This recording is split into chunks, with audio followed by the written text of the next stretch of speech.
This is your Thursday Fantasy PSA. Remember to take all your Thursday night players out of your flex spot. Thank you, and have a nice week.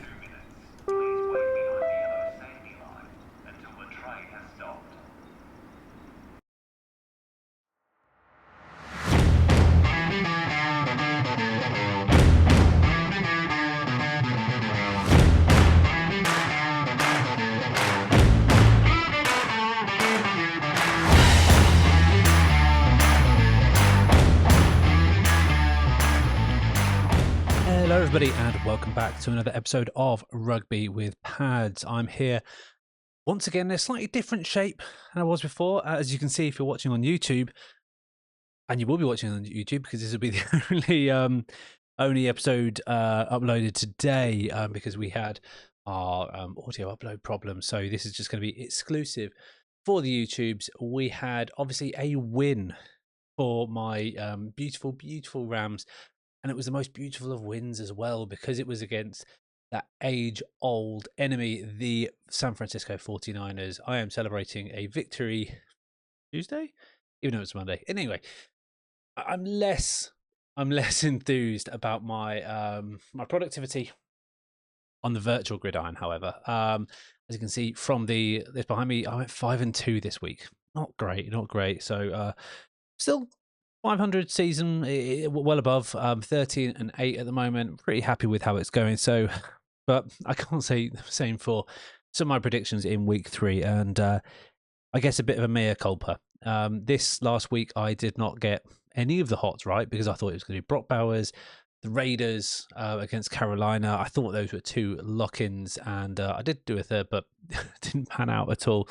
But I got all my knots right. So maybe I'm just good at predicting negativity.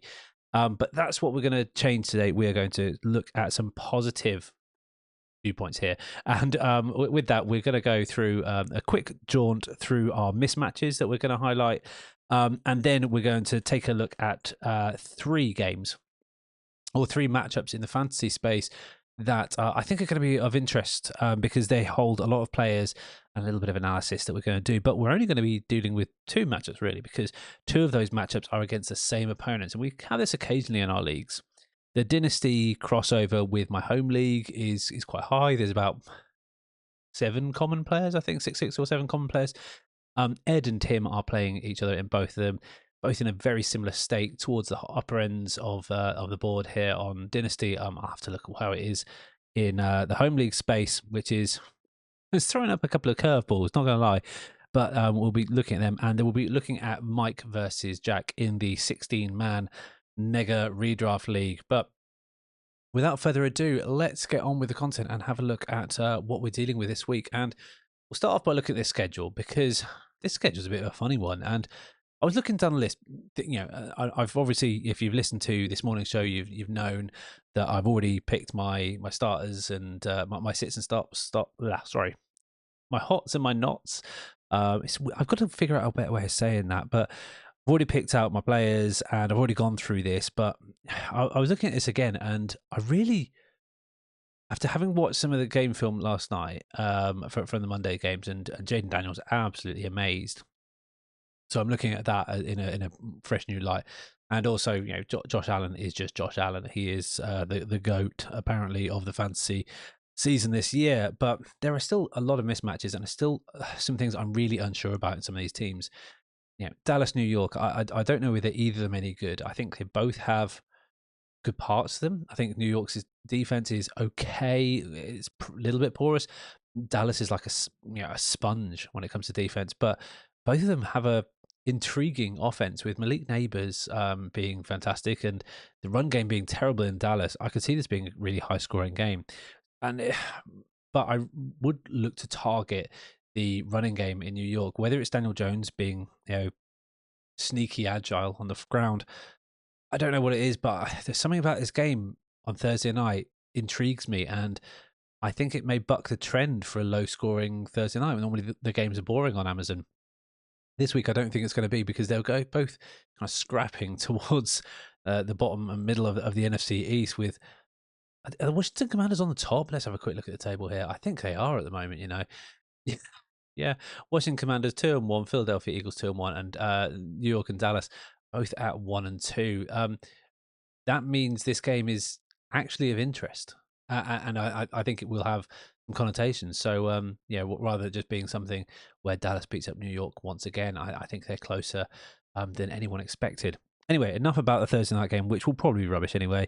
I'm interested whether New Orleans can do what they did in the first half to Philadelphia, to Atlanta. Obviously, they're away. They're in a dome, though. It's not too far to travel.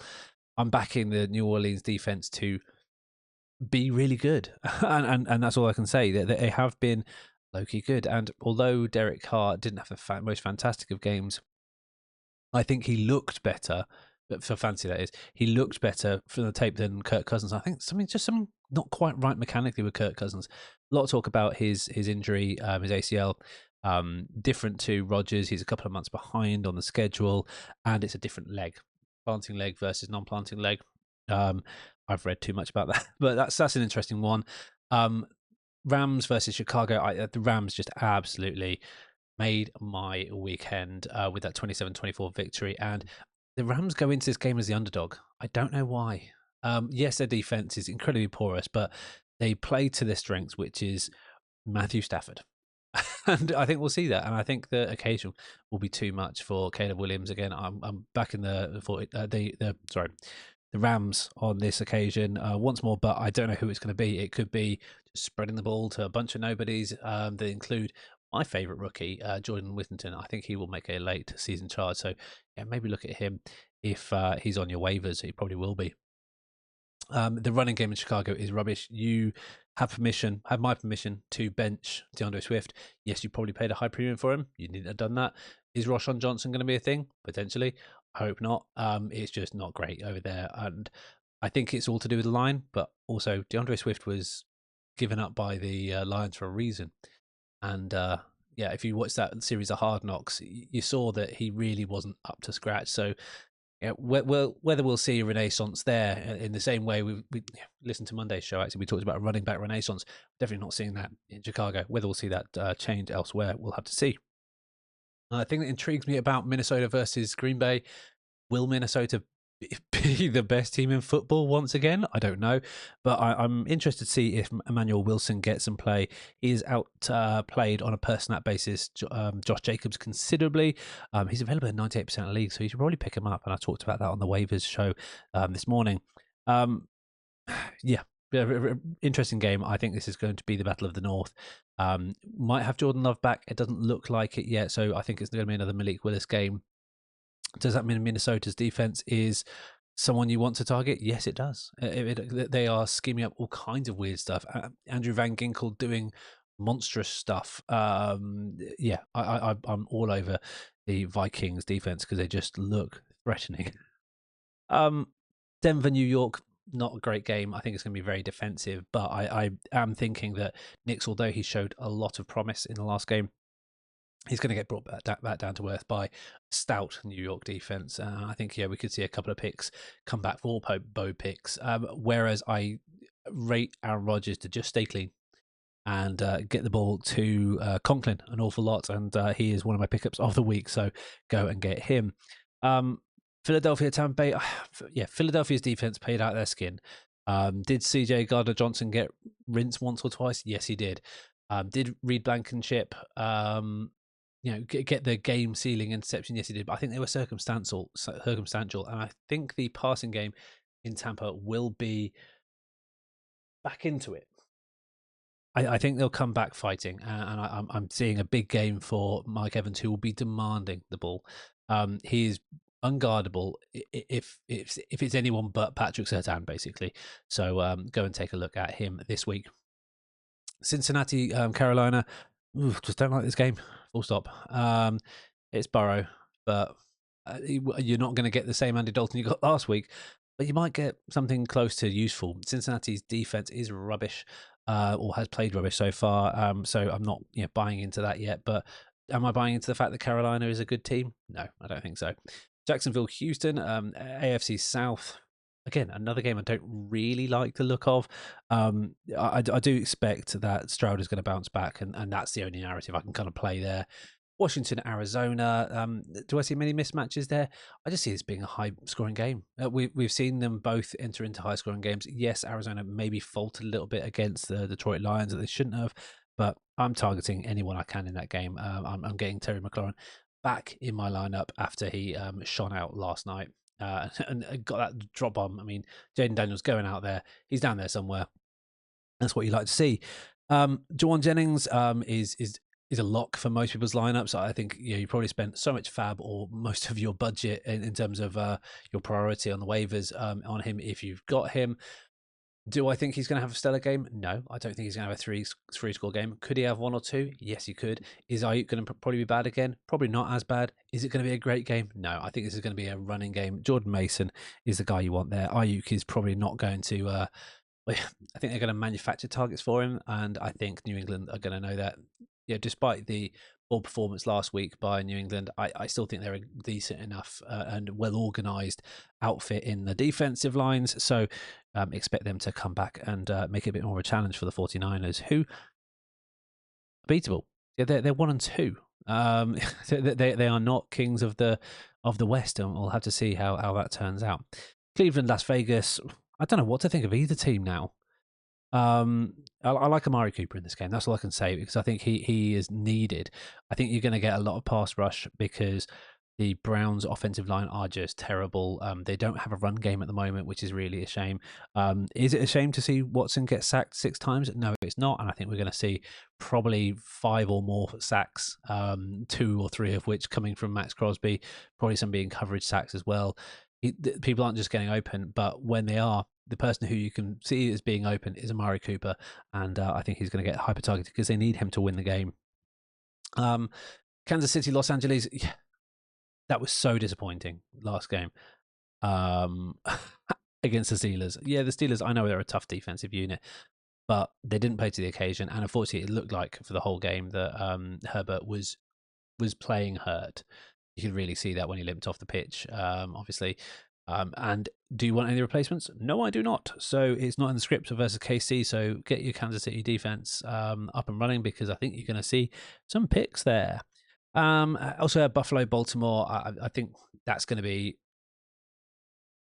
I don't know what it's going to be because Baltimore should have this get up ahead, beat them up, rely on the defense kind of approach. Buffalo are out of the blocks, come at you straight away. So interesting styles coming together. Baltimore obviously almost let the Cowboys back in last week, which is crazy. Will they do the same? Maybe, and we'll have to see what Sunday Night Football gives us. But the Monday night double header, which is so weird, I don't like it at all. And I know a lot of people in the US are complaining about it because that 12:30 game in the UK is on. They call it prime time, but lots of people have made the joke that it is on at the same time as the Wheel of Fortune. So, what would you rather watch, the Wheel of Fortune or Tennessee Miami? Either way, I think they're both terrible. Tennessee Miami is going to be a bad game. I don't rate anyone. I'm avoiding all players as part of that game. So, yeah, avoid. Whereas Seattle Detroit is the true Monday Night Football game. It should be on its own. It should be on an island. I love this game. I am putting all of my offensive players in there. Zach Charbonnet has been brilliant, so if he's still available on waivers, he should not be. But if he is, go get him. And that's all I can say about those. So those are your mismatches, lots of them across this week. And I think we're slowly starting to learn more. But let's look at those mismatches in context. But before we do, if you like this kind of content and you do want to support the pod, you can go to rugbywithpads.com or buymeacoffee.com/rugbywithpads. It all directs at the same place. For as little as £1, you can get insight and posts. They're exclusive to members. We've got Hot or Not. We've got the waiver posts. And memberships start from as little as £1 a month. And please, it just helps to support the pod. The reason I'm doing this on video only today is simply out of the fact that I've run out of hosting space on my audio platform, so you'll get a couple of shorter audio things and getting people directed to YouTube. Luckily, we're all multimedia here, but you can support from 3, 5, 8, and if you really fancy, you get the full collection, £13 a month. You get every year. You will get credits in the store as well. You will also get 10% off all of the shop items as well. which are all here. It's more than 10% actually. I think I've done 10, 20%. And if you manage to get anything from the shop before September is over, use the code SEPTSEASON, SEPTSZN at checkout. And that's SEPTSZN for an extra 15% off. So I don't know how those stack because the maths is crazy, but I'm basically giving it away. The main thing that I want to do with this is I want to reach a goal to be able to do more for my leagues. That's what all this is about. I put it down here. It currently costs me about 15 quid to run the pod, probably more than that if I'm being honest, just purely from expenses, obviously time and things. But reaching £20 will allow me to discount the merch further, be able to do some things and build some trophies for my leagues, which is something that I've been meaning to do for so long, but don't want to do it at the detriment of putting food on the table. But that is enough for the sob story. Let's take a look at our first matchup. And we do have a double header. We have Ed and Tim going ahead of each other twice.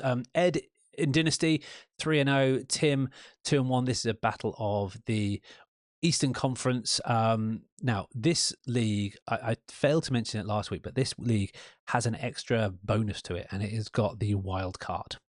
Now, the wild card allows you to basically secretly play your best lineup without playing your best lineup. So you don't have to, you can sit back, you can treat it as a best ball week. And the first one got used. Everyone gets 2 in a season. I'll keep you updated when people use them, but Matt used his lot this week. He'd already won, but he managed to win by a considerable margin and put himself in contention in the Western Conference. But the Eastern Conference is probably the toughest conference. It's the one I'm in. It's the one Dan, who we've spoken to before, is in as well.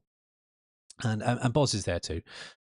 But it's a tough league, and Tim and Ed being the champion from last year, are currently sitting in there, and they can duke it out this season. This is a battle of two heavyweights. Tim frequently scoring more than 200 points. He absolutely mullered me last week, mainly thanks to Josh Allen. Enough said about that. But this is an interesting lineup. Ed is doing well, even with Ramondre Stevenson dropping 0.7 points or something like that. I think he actually scored negative points in this league based on how it goes. So I'd be looking potentially for Ed dropping Ramondre Stevenson. Anthony Richardson, do I see him have a bounce back week against Pittsburgh? I do not.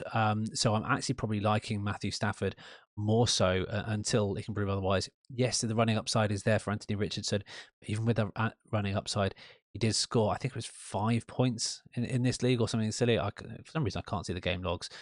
Sleeper is being a bit weird, and we will refresh that page so we can take a look at that, shall we? But yeah, he didn't really do what was written in the stars for Ed last week, but hopefully he will come back fighting. Yeah, 5 points, 20 for 10, 50% accuracy, 167 passing yards, 2 interceptions. I think I said earlier in the week that you could have a worse passer rating if you threw the ball in the floor 20 times. Yeah, he was sacked. Rushing wasn't the upside wasn't there, unfortunately, because he didn't get in the end zone. Those carries did fall to Jonathan Taylor. So I may be resting Anthony Richardson on the virtual bench this week in favour of Matt Stafford. Gardner Minshew, I think, is going to get played out. But Ed, you've got players here that you could definitely drop. I think I wrote down here that you could drop Howell. Herbert is definitely a droppable asset here. Tank, maybe.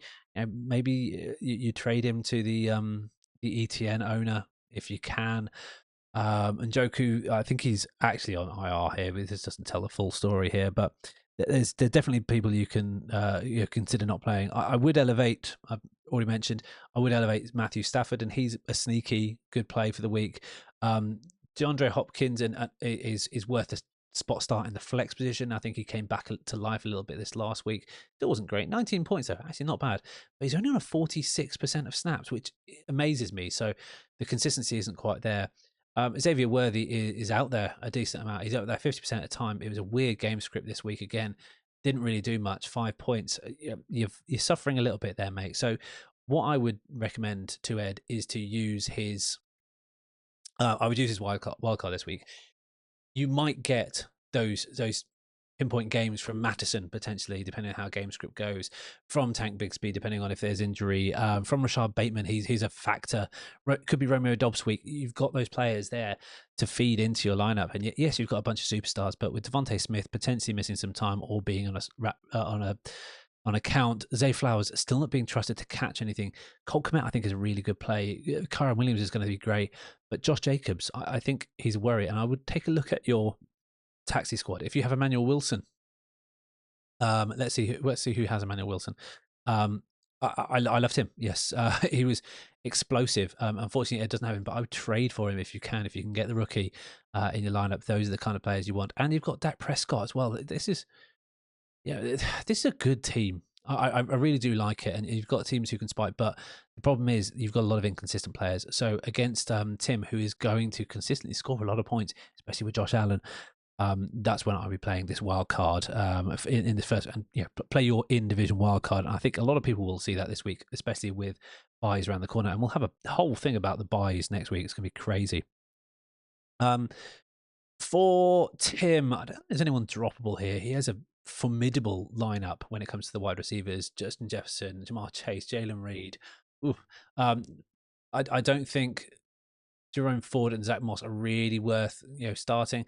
Keenan Allen comes back. It could be, I think it could be of interest, especially against the Rams, who have a very soft kind of short secondary, the linebacking core, where he's going to play a big part. Kenneth Walker coming back could be interesting. Joe Mixon could be interesting if he comes back. If not, you're going to avoid those guys like the plague. But they could probably take their place of Dobbins there. I suspect Tim will probably do the same because Tim needs to catch up with Ed. This is effectively, in football terms, a 6-point game. So I suspect Tim will be playing his card as well, because the only real soft spot I see for Tim is at tight end, where he's got Jake Ferguson, sorry. Yes, did really well, but I just don't like him. I don't know why. Luke Shoemaker, Hayden Hurst, none of those are really inspiring much confidence. But you can get crazy games like from Myers, 22 points on your bench last week, crazy. Greg Dortch has the ability to go crazy. He just was a bit invisible last week. I think he was very well covered last week. Wan'Dale Robinson, is he relevant again? He's kind of relevant, but so. Yeah, if anyone's got the ability to go and spike and score a 250 week, it is Tim. So I would recommend both of them to be starting. They're guys in those leagues. I think that if you're not going to play it, Allen is the only choice you want to make, and maybe Kenneth Walker, Joe Mixon, if depending on how the rest of the week goes. But it writes itself in terms of a sensible decision. But I would take the non-sensible decision and play your wild card. Now, Ed and Tim also face each other in different circumstances in the home league. Now, this is played on the NFL app. I can't show you the app because it's weird. I can barely log into this. I managed to get into this in the fourth time of asking. John, if you're listening, switch it to Sleeper, please. I know you're not listening, but because you're on your honeymoons, and long may continue and enjoy, and don't focus on fantasy. Let me win. Not that I'm playing you this week, but if I was, focus on your honeymoon rather than fantasy. Anyway, Ed, in a similar fashion, it's a weird lineup change because Tim's actually playing against Josh Allen, so he's both wishing he scores well in Dynasty, and this is the problem with having multiple teams. I basically am rooting for everyone, and from an analyst perspective, it's great because I get to see the ups and downs of pretty much all the players who are relevant. But from a playing perspective, very difficult to judge where you want things to drop. With Ed's team, it's a standard 10-man redraft, so everyone looks good, but I would be looking to drop Herbert on your bench. Zamir White is inconsistent. I would be looking to elevate George Pickens into the main lineup. He is the main target over there in Pittsburgh, and against Indiana, I think you've got a chance to rack up the points as well. I would be dropping Parkinson, Dicker, because if you can't get near the end zone with either your running game or your passing game, and it's going to be very one-dimensional from the Chargers, you can't score points with the kicker, so get rid of Dicker the kicker as well. That's hard to say. Rashad White, I think, is flex play now. He's not a main play, and I would be looking to elevate some of your other players, and there are plenty of players available in this league. You've got Bucky Irving, who's available in 67% of leagues. I would take him as the Rashad White when he eventually takes the number one spot. Deontay Johnson is available. Him and Andy Dalton work well together, so maybe go after him. Juwan Jennings is available. Tolbert, if they, I think Tolbert was actually a bit more handy this week as well, so that'd be something I'd look at. On Tim's side, he's got Lamar Jackson, Travis Etienne, Ramondre Stevenson. Ed's playing Ramondre Stevenson and playing against Ramondre Stevenson. So you can see in these lineups, he has Tyreek Hill. You have to start Tyreek Hill, I think, but you don't want to because against Tennessee, who have an okay defense, he's not going to get the ball much because Snoop Thompson. Oh, it's not Thompson? Snoop Huntley, sorry. Tyler Huntley, that was his name. Is not going to throw in the ball much. It's not going to be useful. So be avoiding that. Jaden Reed as a wide receiver one is nervous. Dalton Schultz has not played the way he should do, but I think that's mainly down to a less than stellar set of performances from the Texans, but we'll have to see how that goes. Javonte Williams. No, it's not Javonte Williams. Jameson Williams. I kind of feel like I missed him this last week, and he was missing. He went missing. 0.7 points. Both these teams are below 500. Ed is at 1 and 2. Tim is yet to win, sitting bottom of the league at the moment, which is crazy to think he's top of the league when it comes to Dynasty. So he knows his stuff. It's just not working out for him. And you can see why, because on the bench, Cooper Kupp injured, Pittman, the other Williams, Jay Williams, Javonte Williams, who I would probably start just because I think he's going to get volume potentially. He's got Caleb Williams here, who is definitely droppable. And, for all of the same, and I probably, maybe even boost up Najee Harris, even though I was very down on Harris early on in the season. He has got the volume there. 11 points. This is in a non-PPR format. 11 points last week. He did pretty well, and he's someone that you can potentially rely on. But all the same people I would say that Ed needs, Tim needs as well. These are two teams that are on the opposite end of the spectrum to what their dynasty counterparts are. I wish them all the best. Both have fantastic quarterbacks, but everything else is leaving a little bit to be desired. And finally, after giving those two teams a kick in over and over again, we'll go into our final league, which is the Hocktua Tagovailoa Invitational. I feel like we should change it now that Tua has got such a massive problem with his head. It kind of feels a bit like, ooh, that feels a little bit unsavory these days. But regardless, the league goes on. It's a bonkers league so far. I am currently sitting. Where am I? I'm third in the East at 1 and 2. We do have John, funnily enough, is one of two teams who are unbeaten. Ed is the other. So you can see how people fare completely differently. We have an interdivisional matchup here. We've got Jack going against Mike, so this is a West v North showdown. Everyone in the West will play everyone in the North at some point or another after all teams have played each other in the division. So this is the kind of in-division standings at the moment. So get your teeth around that. There's some crazy games. Mike has yet to score a point. He has had the most points scored against him as well, so that's a bit unfortunate. But he hasn't really done much in the offensive side of things as well. Jack has kind of fared relatively evenly. He's probably had a softer schedule so far, but let's see how they're going to fare against each other this week, because it looks relatively even off the bat. We have Lamar Jackson versus Justin Herbert. Justin Herbert questionable to play, and even if he was, still potentially drop him for Kirk Cousins. And even though I said Kirk Cousins wasn't fantastic, someone I might even play this week. Mike has Bijan Robinson, who is looking to trade. Do not trade him. He is on the trade block because he didn't quite perform to high standards. He is still your number one running back, and I think over the course of the season you will be upset if you don't have him. K. Dotton has not really impressed this season. I don't know what it is. He was a bit more alive, a bit more reliable. He's been on the pitch a lot. It just maybe hasn't been as open, and maybe the scheme isn't quite there. He's got Pierce here, who came crashing back down to earth a little bit. Pittman, you don't want to play both of those guys. You take, when when Richardson does throw, you can only throw to one guy, not two. So maybe think about dropping one of those to the bench. He has got Jawan Jennings, who I think is going to have a great game. Joey Sly, sneaky good, and the New Orleans defense I've talked about are being great. Samaje Perine you can drop. Najee Harris I think you could promote. Josh Palmer you could drop. Christian Watson, keep hold of him, and Luke Schoonemaker you could definitely drop. So there are a few drops there you could make, Mike. But do not trade Bijan Robinson unless you are getting a king's ransom for him. And even still, I don't know what you could give him. This is a single tight end league, so the options are limited. And if I look at the players available, there aren't that many fantastic tight ends available here. You're looking at Taysom Hill, Tucker Kraft, maybe a pickup. Greg Dulcich, I feel like played a lot last week. No, I was completely wrong. But there aren't many options, so you might be looking at the trade market and getting some trades out there, which I know is probably why you baited Bijan Robinson out there. But please, for the love of God, do not get rid of Bijan.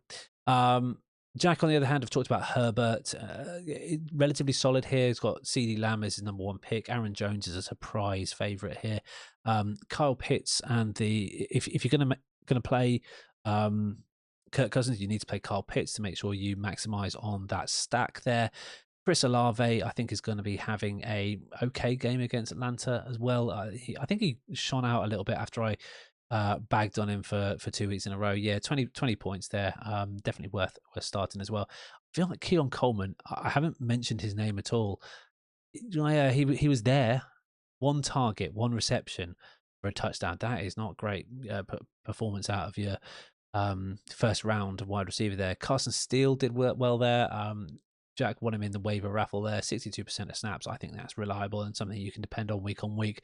But I would be looking to get rid of Kareem Hunt. Mike Williams is a potential drop candidate. He's just not playing enough yet. Elijah Moore was a surprise pick in a couple of leagues. I didn't know why. He's playing a lot, and yeah, he's getting some interesting looks when it comes to your your kick returns and stuff like that, but not someone I would be wanting to play. So a couple of people to think about there. But yeah, in this league, you don't want to be rostering 2 quarterbacks. You don't want to be rostering 2 defenses. And the ones who do well out of that, don't. The Chargers are a droppable defense, and you could probably pick up Tennessee. I think is interesting against Miami. I talked about them. The Texans against Jacksonville. I think you could flummox them. You don't want to pick up Falcons, I don't think, because that's too many in the vault there. Arizona Cardinals, you're going to miss. Vikings, if Malik Willis is playing, I think the Cinderella story could be over, especially with the Vikings being sneaky good. 22, 14, and 13 points in this. They have amassed 5, 6, and 5 sacks, forced fumble return, 2, 1, and 2 interceptions. They're averaging some great stats here, the Minnesota Vikings. So they are on my list for this week as terms of pickup, and you can probably get them in most leagues. But it's a dark horse. Los Angeles, LA, my Rams. Yes, they haven't been fantastic in the scoring, 4, 0, and 5 points. Not a huge amount of sacks, but they played some tough opponents: Detroit, Arizona, San Francisco, mobile quarterbacks, just great offensive lines as well. They're playing Chicago, who is like a barn door. So maybe spool at the Rams. Yes, the pass rush isn't fantastic. Yes, the secondary is questionable, but can they score you a little bit? Potentially, in a pinch, especially in a 16-person league. So, there's some interesting games. I think if I was to pick a side here, I'd probably err on the side of Jack winning out, unless Mike, you can sort out some of your kind of contest there. But I think everyone needs to be deep in on the waiver wire in this league. There needs to be a lot of competition, and we'll see what comes of it. But guys, that is your lot in terms of the analysis. Now, just to kind of finish and tie a bow on it, who's in my hot and who's in my not? Oh yeah. I kind of decided, but I'm thinking about going back on it. No, but I'm going to stick with the same guys. Let's stick with the not first. I've already talked about Jerome Ford. I don't think he's the most dynamic runner, and unfortunately, against a stout defense, I don't think the game script is going to be there for him. He is not someone I'm going to be looking at. I'm going to bag once again on Ayuk, because that's one I got right. He just doesn't look good yet. And I think he's just lacking sharpness. The preseason matters, especially if you're a deeper wide receiver. So that's someone I'd look to do as well. And I'm going to ride it again, and I'm going to say Tyreek Hill is going to have a not Tyreek Hill game. And where not Tyreek Hill game, we are talking sub double figures here. But on your hot side of things, there are plenty of players to be looking out for. And I'm going to go for a trio of pass catchers, 2 wide receivers, and 1 tight end.